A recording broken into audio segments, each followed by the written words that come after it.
دیکھیں اس چیز کا آج پورے ملک میں ہمارے یہاں یہ چیز ہر ادارے میں اور ہر محکمے میں یہ چیز تقریباً عام ہوتی جا رہی ہے، الا ماشاءاللہ کچھ ایسے ہیں جہاں یہ چیز نہیں ہے، ورنہ ہر جگہ پہ جھوٹ بھی شامل ہے اور ملاوٹ بھی شامل ہے، جھوٹی قسمیں کھانا یہ بھی شامل ہے، اور اس کے ساتھ یہ کہ جھوٹے گواہیاں دینا. تو اس پہ یہ تو حدیث میں سرعام اس چیز کی وضاحت ہے کہ یہ جھوٹ بولے پھر وہ قسم کھائے، اور قسم بھی اس مطابق ہو کہ اس کا پتہ بھی نہ ہو کہ کس کام پر میں قسم کھا رہا ہوں، اور کس وجہ گواہ کو بھی یہ پتہ نہ ہو کہ میں یہ گواہی دے رہا ہوں. تو اس کے لیے دیکھیں یہ جو مسلمانوں جو جہنم ہے اس میں بعض درجات، ایک درجہ جو مسلمانوں کے لیے رکھا ہے وہ اسی لیے رکھا ہے کہ یہ چیزیں نکل جائے، یہ قسم نکلے، جھوٹ نکل جائے، فراڈ نکل جائے، اور پھر اس کو پھر ایک رواج سمجھنا، اس کو ایک رواج میں لانا کہ بغیر اس کے بغیر کام نہیں ہوتا. یہ تو وَتَمَنَّا عَلَى اللَّهِ، یہ تو اللہ پر بہتان باندھنا ہے. جھوٹی گواہی دینا یہ اللہ پر بہتان باندھنا ہے، جھوٹ بولنا اللہ پر بہتان باندھنا ہے. اللہ معاف کر دے گا. وَالْعَاجِزُ مَنْ تَبِعَ هَوَاهَا وَتَمَنَّا عَلَى اللَّهِ، یہ اپنے نفس کی اطاعت کرتا ہے. مَنْ تَبِعَ هَوَاهَا وَتَمَنَّا عَلَى اللَّهِ، اور پھر کہتا ہے کہ مجھے میرا اللہ معاف کر دے گا. اس کے لیے ایک پہلا بنیادی سوال یہ کہ اس کو اس گناہ جھوٹ کی پکڑ اس کی الگ ہوگی، ٹھیک ہے، اس کی گناہ الگ ہے، ٹھیک ہے، جھوٹے قسم کی الگ ہوگی، اور یہ کہنے پر جو آج کہا جاتا ہے کہ اللہ معاف کر دے گا، اس پر پکڑ دوسری ہوگی، وہ ان پر بھاری ہوگی. ٹھیک ہے، تو یہ اس طرح سے ساری پکڑ ہوگی. ایک کالر بھی ہے. السلام علیکم جی، کیا حال ہے آپ کا؟ وعلیکم السلام جی، کیا حال ہے آپ کا؟ اللہ کا شکر، ٹھیک ٹھاک. آپ کہاں سے کال کر رہے ہیں؟ میں سرگودا سے محمد یار بات کر رہا ہوں. جی فرمائیے، کیا پوچھنا چاہ رہے ہیں محمد یار صاحب؟ سب سے پہلے تو جتنے بھی علماء اکرام ہیں سب سے پہلے تو ان کو ہمارا سلام پیش ہے. وعلیکم السلام. جی تو ہمارا یہ ہے کہ ہمارے ساتھ جو تھی ہمارے سسر پہ بہت الزام پتان لگاتی تھی، اور ہمیں یہ ڈر تھا کہ کل یہ میرے ساتھ بھی نہ ایسا شروع ہو جائے. ٹھیک ہے. اور بہت غلط بتان لگاتی تھی. ہم ڈرتے تھے کہ یہ ہمارے اس عمر میں اتنے بتان لگا رہے، یہ پتہ نہیں کیا ہے. اب واقعی وہ ہمارے سسر دنیا چلے گئے، واقعی وہ ہمارے ساتھ جو ہے نا ایسا ہی ہو رہا ہے. مثلاً کیا الزام لگاتی ہیں آپ پہ؟ وہ بولتی ہے تم ہمارا تمہارا بھائی ہے، تم ادھر برے ہو، یہ وہ ان کو کھلاتے ہو، یہ وہ. میں قسم اٹھاتا ہوں کہ میرا وہ بھائی ہے، میرے وہ باپ کی جگہ پہ ہے، لیکن میں ایسا نہیں ہوں. میں آج تک اور کسی پاس ایسا نہیں کیا، تو ادھر میں کیا کروں گا. لیکن وہ مانتی نہیں. اب وہ رشتہ داروں میں بات دھوم گئی ہے سب. اس وقت چیز سے میں بہت پریشان ہوں. اب گھر کی بات ہے، عورتیں رو پڑتی ہے، کسی کے سامنے رو پڑتی ہے تو وہ سچی ہو جاتی ہے، لیکن مرد جو ہوتا ہے وہ جھوٹا ہوتا ہے. یہ بات بالکل صحیح کی آپ نے. آپ ساتھ رہیے، ہم آپ کی اس مسئلے کو ہمارے علماء کرام نے سنا ہے. دوسرے نمبر سے علماء کرام صاحب سے میری ایک اور گزارش ہے. جی. تو ایک آدمی ایک ادارے میں کام کر رہا ہے، اس ادارے کا رائٹ ہے کہ آپ یہ جو ہمارے ساتھ کام کر رہے ہیں کسی اور ادارے میں کام نہیں کر سکتے. ٹھیک ہے. تو وہ چوری جا کر اس ادارے میں کام کرتا ہے اور ادھر سے پیسہ کماتا ہے. وہ پیسہ جائز ہے یا ناجائز ہے؟ وہ پیسہ جائز ہے یا ناجائز ہے؟ جی.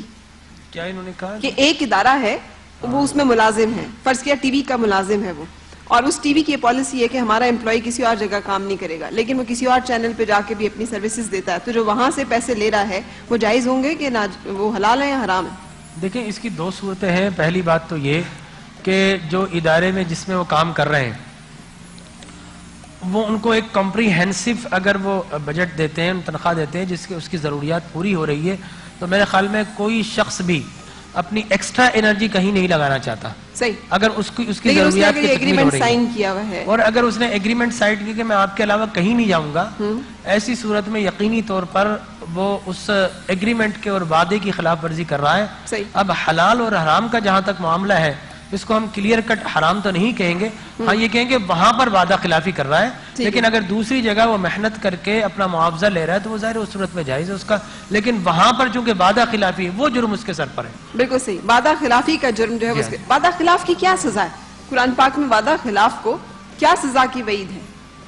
دیکھیں یہاں پہ یہ صاحب نے جو مسئلہ پوچھا ہے اس میں دو صورتیں ہیں. ایک ہے اسٹیٹ سے ایگریمنٹ، یعنی گورنمنٹ سے آپ کرتے ہیں، ایک تو یہ ایگریمنٹ ہوتا ہے. ایک ہوتا ہے کسی پرائیویٹ ادارے سے. اب اس میں دو صورتیں ہوتی ہیں.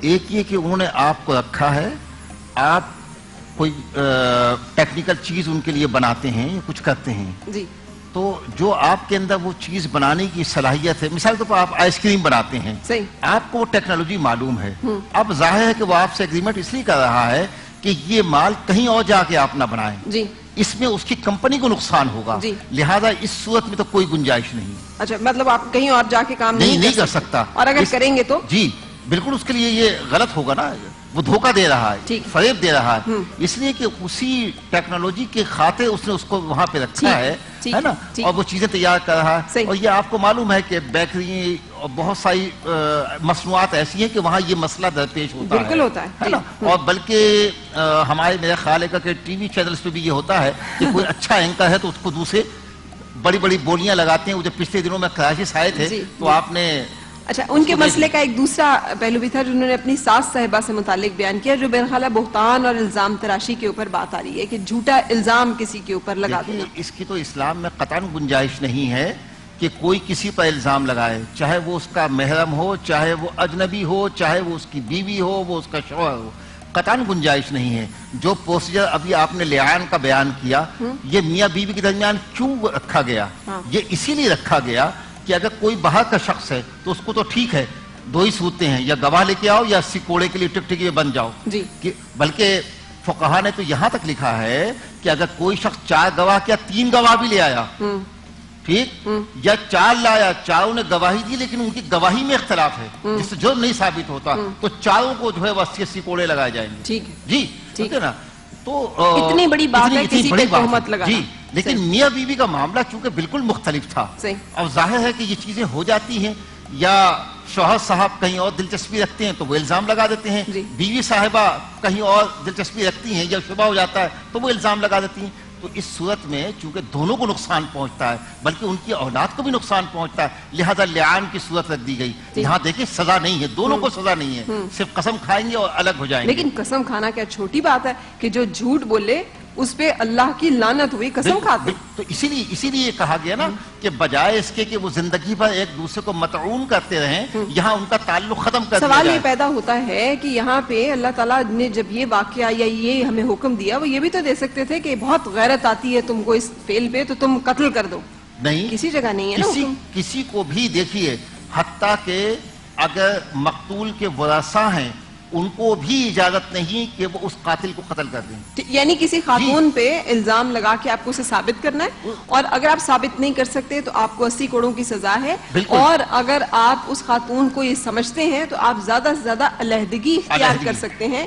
یہ مارنا پیٹنا یا غیرت کے نام پہ قتل یہ جائز نہیں ہے، بالکل جائز نہیں ہے۔ غیرت کے نام پہ قتل ہو رہے ہیں یہ بالکل حرام ہے، اور بلکہ اس کے لیے تعزیری سزا سزائے موت ہونی چاہیے تاکہ یہ عمل رک جائے۔ یہاں تو حالت یہ ہے کہ دشمنی ہو گئی۔ مجھے ایک اندرون سندھ کے ایک دوست نے یہ بات بتائی کہ وہاں جیسے آپس میں دشمنیاں ہو جاتی ہیں، اب اس دشمن کو ٹھکانے لگانے کے لیے وہ کاروکاری کا وہ اپنی ماں کے ساتھ ہی اس نے منسوب کر دیا، اپنی بہن کے ساتھ منسوب کر دیا اس کو قتل کرنے کے لیے۔ تو یہ کتنا بڑا جرم ہے کہ ایک نہیں 2 جانیں وہ ضائع کرتا ہے، صرف دنیاوی مقاصد کے حصول کے لیے۔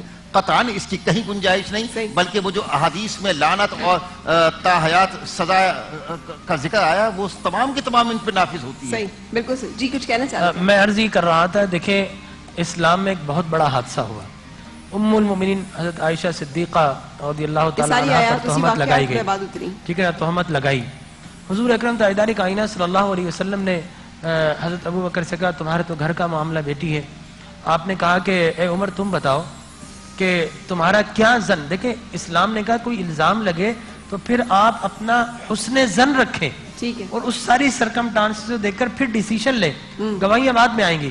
حضرت عمر بن خطاب رضی اللہ تعالیٰ عنہ نے کہا کہ یا رسول اللہ میں نے کبھی آپ کے جسم اطہر پر مکھی کو بیٹھتے ہوئے نہیں دیکھا، لہذا جس رب کو یہ گوارا نہیں کہ آپ کے جسم اطہر پر مکھی بیٹھے تو آپ کے گھر میں ناپاکی آ جائے وہ کس طرح گوارا کرے گا، یہ ان کا۔ پھر آپ نے کہا عثمان اب تم بتاؤ۔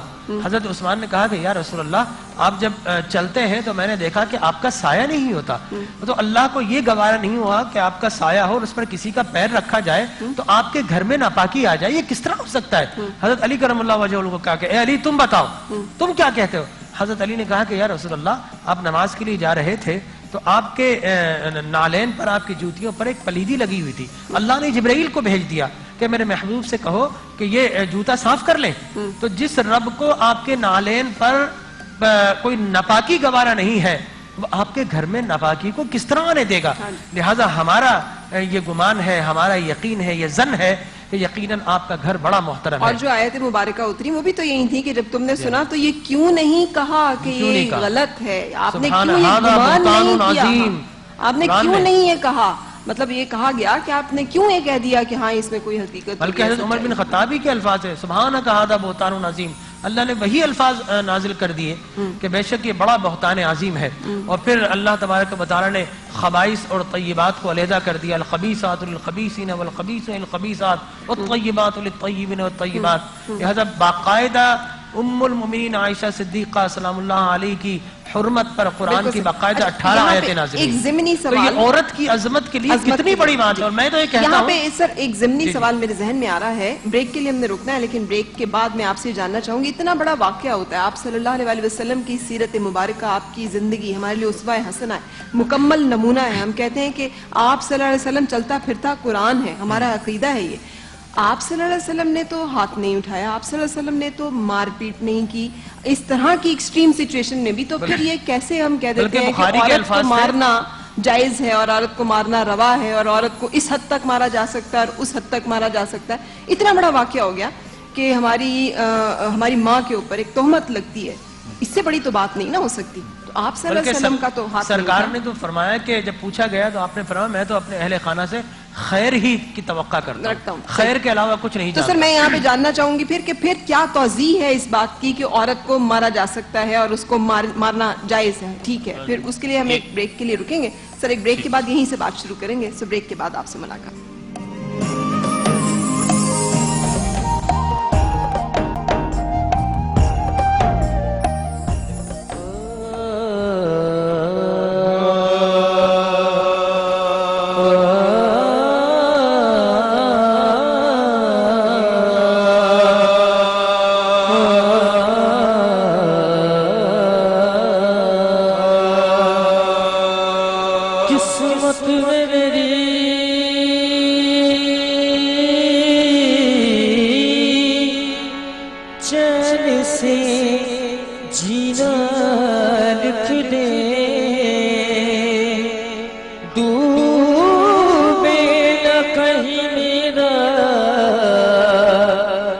سفینہ لکھ دے جنت بھی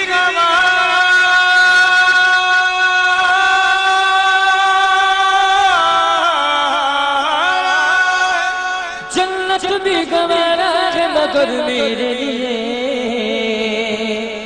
اے کاتب تقدیر مدینہ لکھ دے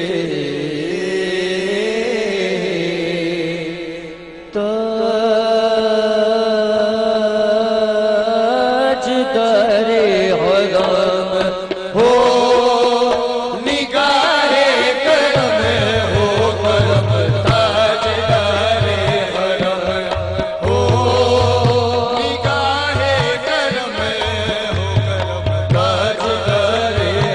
ہو کرم تاجدار ہم سب پہ کرم تاجدار نگاہ کرم تاجدار ہم سب